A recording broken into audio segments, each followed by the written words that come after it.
This videotape is designed to help you solve physics problems involving the conservation of energy and the conservation of momentum. It consists of, first of all, a review of the conservation of energy, followed by 3 example problems on the conservation of energy, a review of the conservation of momentum, followed by 3 example problems on the conservation of momentum. Each of the problems is computer animated, and each of the problems is completely solved. Before using the videotape, read your textbook. Pay particular attention to the sections on work and energy, kinetic energy, potential energy, momentum and its conservation, and collisions. While using the videotape, make use of your VCR controls to stop the tape at any time that you want, to reverse the tape and go back over previous material. In general, use your VCR controls to move through the tape at your own pace. We begin now with a brief review of the conservation of mechanical energy. Here we have an object freely falling under the influence of gravity in the absence of any air resistance. We consider the object at 2 points in its path to the ground, at point 1 and point 2. Our first problem reads, a cable car is ascending a hill at a constant speed of 11 kilometers per hour. When it is 50 meters above the bottom of the hill, the cable breaks. What is the speed of the car when it reaches the bottom of the hill? Ignore friction. Let's take a look at that cable car. The cable car ascends the hill. We're told that when it is about 50 meters above the bottom of the hill, the cable breaks, and then the car descends the hill. The problem is to determine the speed of the car at the bottom of the hill. We're also told that as the car ascends the hill, it goes up with a constant speed of 11 kilometers per hour. All right, that's the problem. Before watching the solution to this problem, why don't you turn your VCR off and try to solve the problem yourself.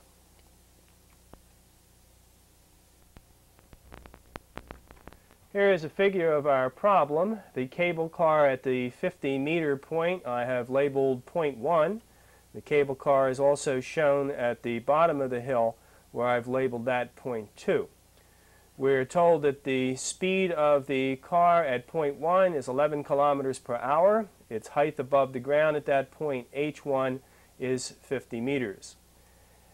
At point 2, the speed v2 is the question, and the height above the ground at point 2, h2, is equal to 0. The mass of the cable car is not given, and we are just going to indicate it in our equations by the symbol m. To solve this problem, we're going to apply the conservation of mechanical energy, and we can write this equation again, putting in the expressions for kinetic energy and potential energy.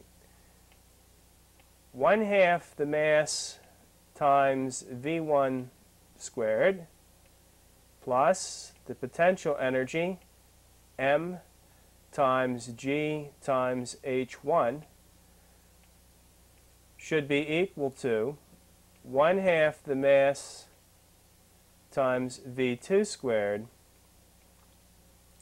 plus mg times h2. So let's plug some numbers in for this. The first thing that I want to do is change the speed v1 11 kilometers per hour into its equivalent in meters per second. And if you do that, you can show that this is equal to 3 significant figures, to 3.06 meters per second.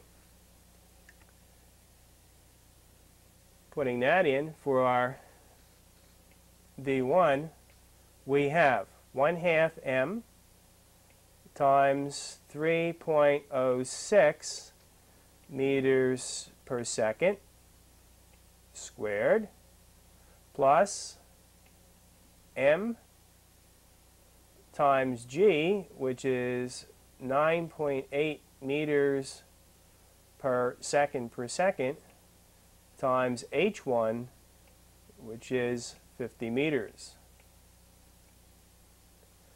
This is equal to 1/2 m times v2 squared. We don't know any value for v2 yet. That's what we're looking for. Plus mgh2. h2 is equal to 0, so that term will simply be 0. We can simplify a bit here. The mass m appears in each term and can be canceled. And then we can solve for v2 squared by multiplying both sides of this equation by 2. And we will get that v2 squared is equal to 3.06 meters per second squared plus 2 times 9.8 meters per second squared times 50 meters. If you work that through on your calculator and add these two terms together, you can show that 3 significant figures.